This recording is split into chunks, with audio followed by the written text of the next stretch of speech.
আসসালামু আলাইকুম, কি অবস্থা সবার? আশা করি প্রত্যেকেই ভালো আছেন। তো এইবার থেকে বাইন্যান্স আলফাতে এই একটা ক্লিকে বাই সেল দুটোই হয়ে যাবে। আলফা ট্রেডে বাইও করতে পারবেন এবং সেলও হয়ে যাবে ইনস্ট্যান্ট। আর প্রতিটা ট্রেডে ফি 2 সেন্ট, 2 সেন্টে বেশি যাবে না। তো এরকম একটা ট্রিক্স নিয়ে চলে আসলাম। তো এখন আমি আলফাতে লাইভে ট্রেড করব। আপনারা ফার্স্টে কী করবেন, হোম পেজে চলে আসবেন। হোম থেকে এই যে আলফাতে আসবেন, তারপর এখানে পয়েন্ট যে কোনো একটা টোকেনের উপর ক্লিক করে দিবেন। এরপর স্টেবল টোকেনগুলো খুঁজে বের করবেন। এখানে দেখুন আমি অনেকগুলো টোকেন দেখছি। এই যে জিয়াস জিয়াস টোকেন যেটা আছে এটা কিন্তু স্টেবল। এই যে ক্যান্ডেলগুলো যখন ছোটো ছোটো তৈরি করবে না, তখন আপনার লাভ হলেও কম হবে, লস হলেও বেশি কম হবে। তো ওইটাই স্টেবল টোকেন আর কি। তো জিয়াস টোকেন, তারপর এখন অফ টোকেন আছে, এই যে অফ টোকেন। এবং এই প্রত্যেকটা টোকেনের এই ফোরেক্স দেখে ট্রেড করবেন। ফোরেক্স দেখে ট্রেড করলে বাইসেল কাউন্ট হয় এবং ওইটা ডাবল কাউন্ট হয়। তো এটার জন্য ট্রেড করবেন যারা আলফাতে পয়েন্ট জমানোর জন্য কাজ করে। এই দেখুন এই অফ টোকেনের এখন স্টেবল আছে, এই ক্যান্ডেলগুলো খুব ছোট ছোট। এবং যদি এই যে এইখানে আপনারা কোনো টোকেনে যদি দেখেন যে এই ক্যান্ডেলগুলো আপে চলছে, তাহলে ওইগুলোতে ট্রেড করতে পারেন, কেননা আপ হচ্ছে, ডাউন তো আর হচ্ছে না। তো ওই জন্য আপনার লস হবে না।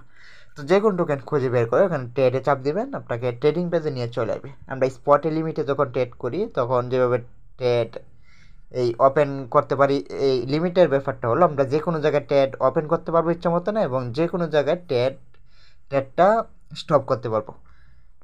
ওইটাই লিমিট অনুযায়ী, লিমিটটা যেইখানে লাগিয়ে রাখবো ওইখানে গিয়ে ট্রেডটা ওপেন হবে, এরকম আর কি। তো এইখানে ওই যে লিমিট একটা বিষয় আছে, এখানে লিমিটেড অ্যাড করতে গিয়ে অনেকে ঝামেলা হচ্ছে, বাই হচ্ছে কিন্তু সেল হচ্ছে না, সেলের সমস্যা। তো এখন এই সেলের দুইটা প্রসেস দেখিয়ে দিই। ফার্স্টে একটা প্রসেস দেখিয়ে দিই। আপনারা এই ট্রেডিং পেজে যখন আসবেন, রিজার্ভ রিভার্স অর্ডার বিষয়ে বলবো আর কি। তো আমরা আমরা বেসিক যেটা করি, আমাদের এই আলফাতে কিন্তু এই প্রাইজের উপর চাপ দিতে হয় না, অন্য এই স্পট ট্রেডে চাপ দিতে হয়। তো এখানে এসে অবশ্যই চাপ দিবেন, দিতে এখন একটু আপডেট দেওয়ার পর।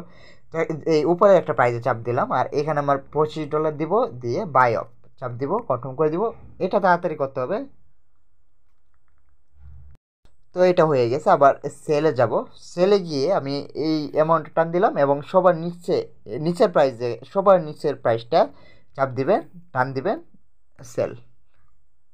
ইনস্ট্যান্ট সেল হয়ে গেছে, কারণ আমি লো প্রাইসে সেল দিয়ে দিচ্ছি। তো এখন রিজার্ভ অর্ডারে আসি। আপনারা এই যে এইখানে রিজার্ভে সেল দিবেন। যারা বেশি ডলার দিয়ে ট্রেড করেন তাদের এইটা নাকি প্রবলেম হয়, এই ডলার ডাউন হয়ে যাওয়ার কারণে লস হয়। তো এটা ওপেন করে দেওয়ার পর এখন আমার এই যে এখানে যে অ্যামাউন্টটা দেওয়া আছে না, এটা বাইন্যান্স থেকে এই ভালো একটা প্রাইজ দেওয়া আছে, সমস্যা নেই। আর স্টেবল টোকেন দেখে নেবেন, তো ফার্স্টেই বলছি। এরপর এখন অ্যামাউন্ট দেবো, আমার অ্যামাউন্টের উপর ক্লিক করলাম। এখন এখানে আমি প্রাইসটা লিখবো। আমার ডলার দিয়ে খেয়াল রাখবেন, $143 আছে।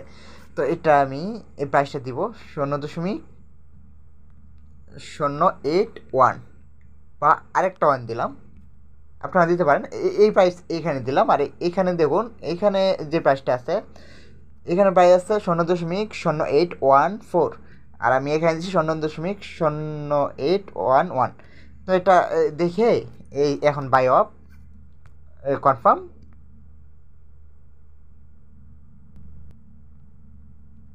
এই দেখুন এইভাবে করলে কী হবে, বাই সেল দুটোই কিন্তু হয়েছে। তো আমার ফি গেল কত, 3 সেন্ট মাত্র। তো আবার দেখায়, উপরের প্রাইস উপরেরটাই থাকবে, ওখানে কিছু করতে হবে না আপনাদের। এখানে প্রাইসটা একটু বুঝে শুনে বসাবেন।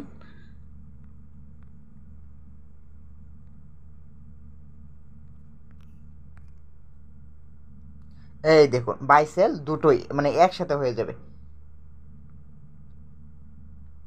তো এখনও আমার 3 সেন্টের মতো ফি গেছে। এইভাবে আপনারা ট্রেড করবেন, তাহলে আপনাদের কম ফি যাবে। আবার এখানে আরেকটা বিষয় দেখুন, আমি এখানে অনেক কম প্রাইস বসাচ্ছি, 0.07। তো এটা কিন্তু আমার ডলার প্রাইস কমে যাওয়ার কথা, যে $142.94। তো দেখি তো এই বাই অফ $34 দিলাম, বাই অফ কনফার্ম। এই অর্ডারটা ইনস্ট্যান্ট ক্রিয়েট হয়ে গেছে প্রাইস কমানোর জন্য। কিন্তু এই দেখুন আমার ফি কিন্তু 1 সেন্টের কম কাটেনি, যেহেতু প্রাইসটা কম, ডলার কমে যাওয়ার কথা ছিল কিন্তু কমেনি। তো এইখানে আমাদের রিস্ক নেই। তো ভিডিওটি যদি ভালো লেগে থাকে তাহলে অবশ্যই চ্যানেলটিকে সাবস্ক্রাইব করে পাশে থাকবেন। আর বাইন্যান্স এক্সচেঞ্জের নতুন নতুন আপডেটগুলো পেতে অবশ্যই বেল আইকনটি অন করে রাখবেন।